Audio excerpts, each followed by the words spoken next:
Under the title, Somalia bandits arrested the whole world to pay the ransom. The British newspaper Times Online said the siren was growing after the governments and navies of the countries acknowledged, legally, before the increasingly bizarre ship robberies.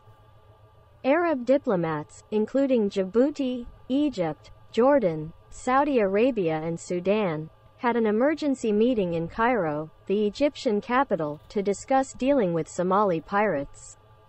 Earlier, Prince Saud al-Faisal, Saudi foreign minister, shouted, "Stealing, ship, like terrorism, is a disease that leaves no one. Therefore, everyone needs to sit together to solve it." However, the meeting ended in a standstill. A special committee will reunite in Yemen next year to develop concrete steps. Thus, the situation of pirates in Somalia up to this point can be summed as follows. Saudi Arabia chose to negotiate with the robbers of the super-heavy oil tanker Sirius Star on November 15. Pirates' mother ship in a self-defense situation. The US Navy claims that shipping lines owners must act more active to protect their ships. Meanwhile, shipping lines owners call on governments to better protect their seas. The incurable disease in general, all of the stakeholders only agree on one thing. Want the Somali government, which is crippled and helpless, to control the pirates from Somalia's ports to steal ships passing through Somalia.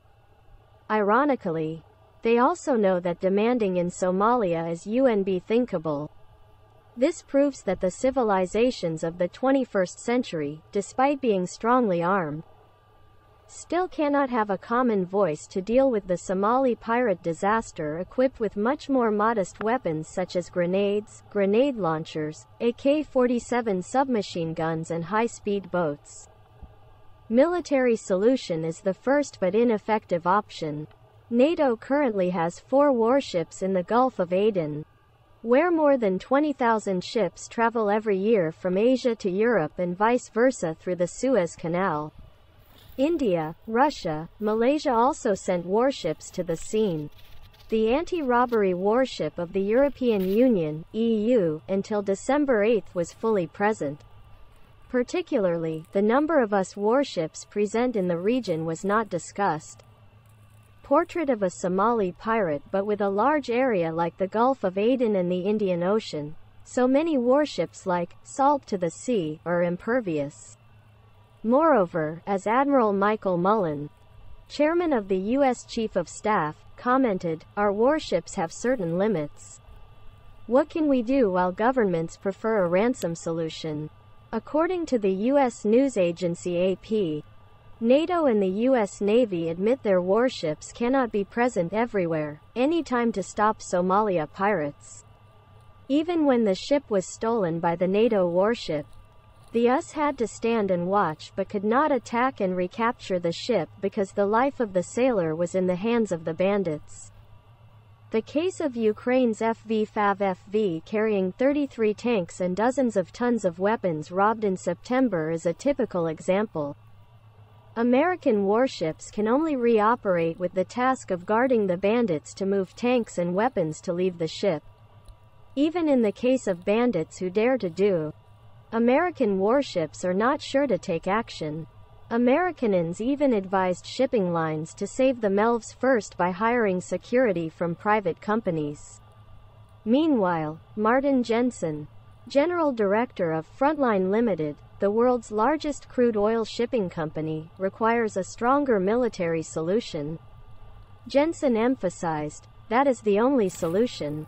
This opinion, however, is not shared evenly. The Al-Qaeda hazard everything started with the Saudi super white oil tanker named Sirius Star 333m long, 318,000 tons, carrying over 2 million barrels of crude oil worth about 110 million USD, 1,870 billion Vietnamese dongs, and 25 sailors were kidnapped on November 15 within 16 minutes.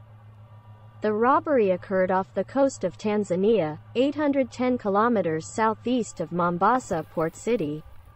This is the most offshore activity ever of Somalia pirates. It shows two things. First, the bandits are very confident. Second, they master the tactics of Duong Dong Te.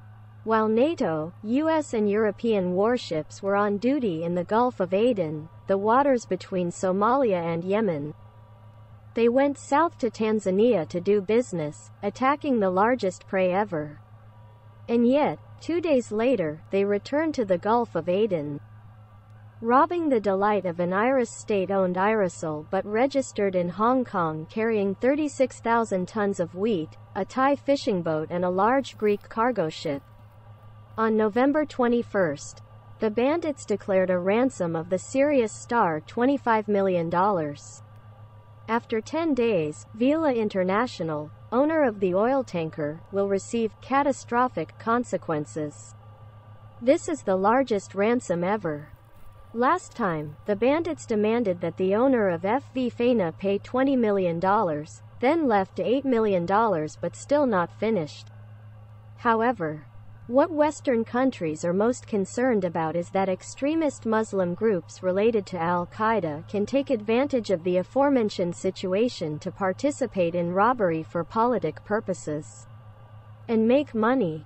Avoiding elephants is not embarrassing. Eftimios Mitropoulos, General Secretary of the International Maritime Organization, IMO, said that from the beginning of the year, there have been more than 120 attacks on merchant ships off Somalia. Of these, bandits have captured 35 and more than 600 sailors. Currently, the bandits also detained 14 with about 280 sailors waiting to pay the ransom, an average of $1 million US per ship. In the face of increasing looting, many shipping lines were forced to change the journey around the Cape of Good Hope of South Africa.